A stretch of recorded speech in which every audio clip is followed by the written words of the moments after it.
복수심을 키워서 적당한 때에 제가 가장 타격을 입을 만한 시기에 그때 내가 너를 가만두지 않겠어. 이런 의도성이 있는 거죠. 그래서 쉽게 터져 나오지 않는 거예요.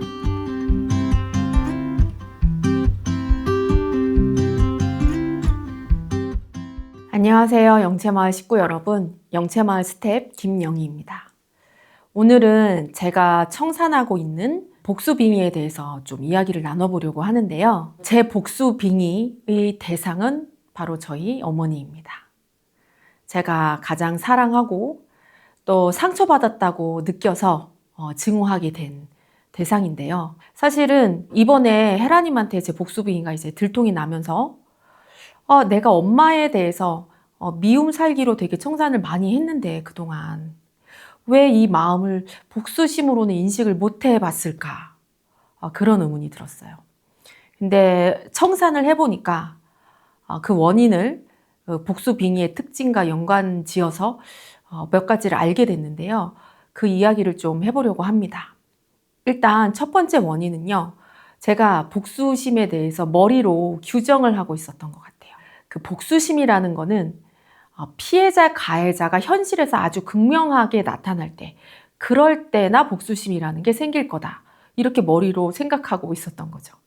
예를 들면 부모가 이제 아이를 심하게 체벌을 해서 폭력에 가까운 유혈 사태가 나거나 아니면 밥을 굶긴다든지 이렇게 뉴스에 나오는 것처럼 아동 학대에 가까운 일을 겪는 사람이 생기는 게 복수심이지, 부모에 대해서 복수한다는 생각을 일반적으로 갖는 건 말이 안 된다.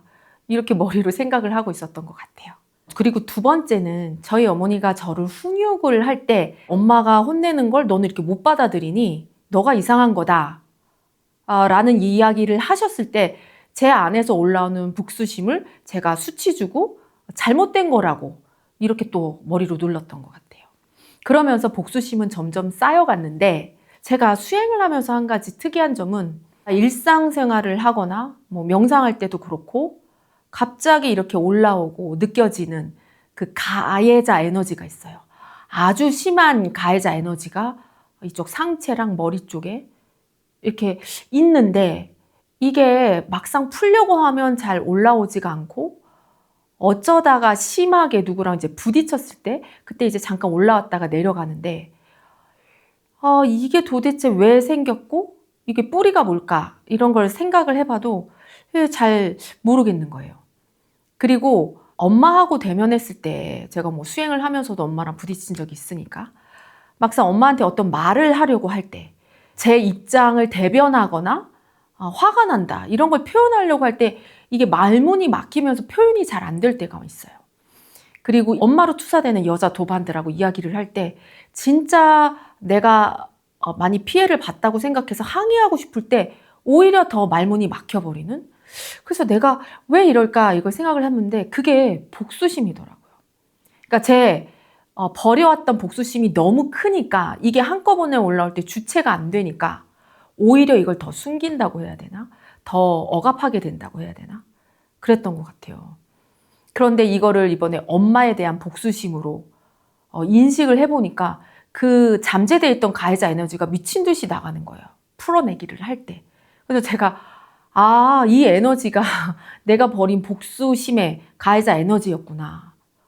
그걸 처음으로 인식을 하게 됐어요. 그냥 살기로 풀 때는 에너지가 잘 안 나가다가 복수하려는 마음이구나 이렇게 인식하니까 이게 나가더란 말이죠.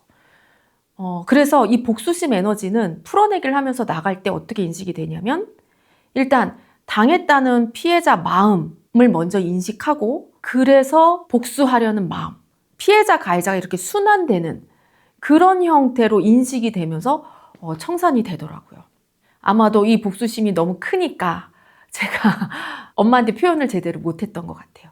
그리고 그렇게 복수심이 컸다는 얘기는 아마 태어날 때부터 이미 이 복수심을 많이 갖고 있었고, 이거는 헤라님이 저한테 해주신 얘기인데 엄마 아빠 두 분이 모두 약자 마음으로 상처받은 마음이 되게 크셨어요. 어머니는 원치 않는 딸이었고 더군다나 한쪽 다리를 약간 져시는데 장애인 마음이 있으시니까 아무래도 그 수치당한 피해자 약자 마음이 되게 크셨던 것 같고, 아버지도 어렸을 때 할아버지가 아버지 친구 집에서 머슴살이를 하면서 생활비를 대고 이런 모습을 보면서 아빠가 그때 돈에 대한 집착과 세상을 향한 복수심, 원망 이런 것들이 좀 많으셨던 것 같아요.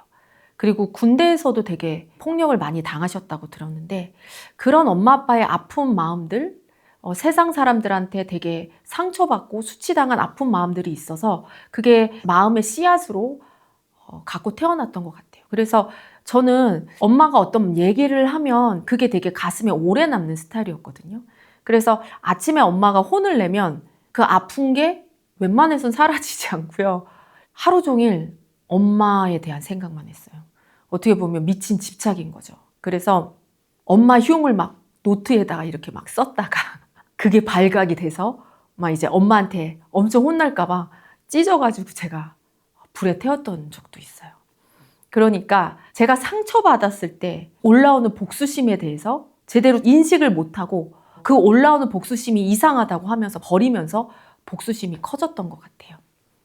그리고 사람들은 그렇게 복수심이 크게 올라오지 않는 상황에서 저 혼자 크게 증오심이 올라오니까 그런 것들을 이상하다고 생각하면서 누른 거죠. 그리고 또 한 가지는 복수의 특징이 뭘까요, 여러분?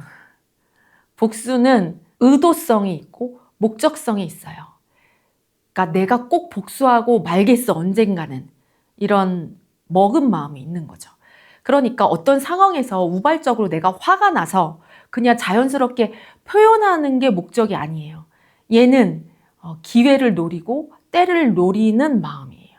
그러다 보니까 상대가 나한테 상처를 줬다고 느낄 때 그거를 있는 그대로 표현하지 않는 경우도 있는 거죠. 그러니까 의도적으로 참는 거예요. 복수심을 키워서 적당한 때에 제가 가장 타격을 입을 만한 시기에 그때 내가 너를 가만두지 않겠어. 이런 의도성이 있는 거죠. 그래서 쉽게 터져나오지 않는 거예요. 눈치를 보고 상황을 보고 교묘하게 머리를 돌려서 내가 복수심이 있다는 걸 들키지 않아야 복수할 수 있기 때문에 저도 모르게 그 살기가 올라오면 참아지고 표현이 안 됐던 것 같아요. 그러니까 이 메커니즘을 알지 못하면 복수심은 그냥 우리들 마음 안에서 계속 에너지로 돌 뿐이고 저처럼 오래 참다 보면 염력이 돼서 내가 하는 줄도 모르고 복수를 하게 되는 거죠. 예전에 이제 견성회원 분들이 청산 하시다가 보면 우리 친척 중에 뭐 누가 죽었는데 그 사람이 나한테 심한 상처를 줬던 사람이었다. 내가 저 사람 없어졌으면 좋겠다 라고 생각을 했는데 진짜 돌아가셨더라. 이런 얘기를 들었을 때 저는 이제 그게 제 경우는 아닐 거라고 생각을 했어요. 근데 이제 저도 똑같은 그런 복수심이 있었던 거고 저는 엄마가 원하는 건 다 안 들어주는 쪽으로 그런 식으로 지금 복수를 해오고 있었더라고요. 예를 들면 엄마가 제일 원하는 게 제가 공부 잘하는 거였는데 절대로 공부 안 했고 그리고 몸에 안 좋은 거 먹는 거 진짜 싫어하셨는데 참 희한하죠. 엄마한테 혼난 날은 꼭 그렇게 과자랑 라면을 엄청 먹어댔어요. 그게 제 나름대로 복수심이었고 제 복수심이 이제 엄마가 나이가 들면 엄마를 버려버려야지. 그런 생각도 좀 많이 했었던 것 같아요. 엄마를 진짜 늙으면 요양원에 보내버리고 싶고 내가 나중에 결혼을 해서 아기를 낳으면 엄마는 절대 안 보여줘야지. 그런 생각을 했었던 것 같아요.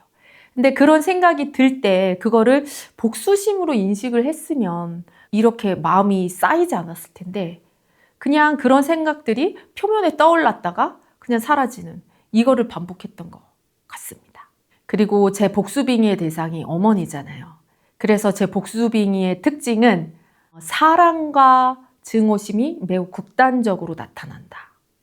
예를 들면 엄마를 내가 사랑하니까 엄마가 힘든 걸 내가 도와드리고 엄마가 저한테 잔소리를 심하게 해도 이건 너무 심한데 싶어도 일단 참아요. 복수하려고 꼭 참는다 이런 것도 있지만 사랑하는 사람이니까 내가 힘든 것도 좀 들어주고 싶고 도와주고 싶은 마음이 분명히 있단 말이에요. 내가 엄마를 위해서 청소를 해놓고 엄마가 나를 좀 칭찬해 주길 바랬는데 엄마가 제가 청소한 건 보지도 않고 동생만 예뻐해.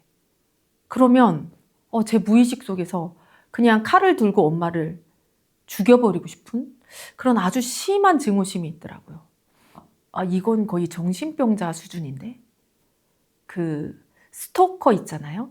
내가 되게 사랑하는 사람이 있었는데 그 사람이 내 마음을 안 받아준다고 하면 죽여버리는 거의 그런 사이코패스 정도 수준의 정신병. 그런 식의 극단적인 집착 그리고 미움의 거부감 이걸로 구성이 되어 있더라고요.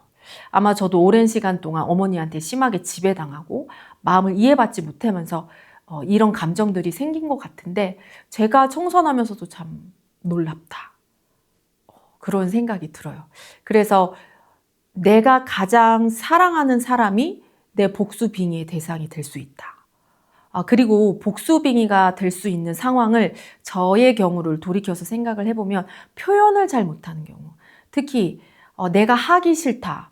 그리고 내가 원치 않는다. 나는 이렇게 하고 싶다. 이런 의사들을 잘 표현 못하고 사셨던 분들은 그게 억압이 되어서 복수빙의가 될 확률이 높은 것 같아요.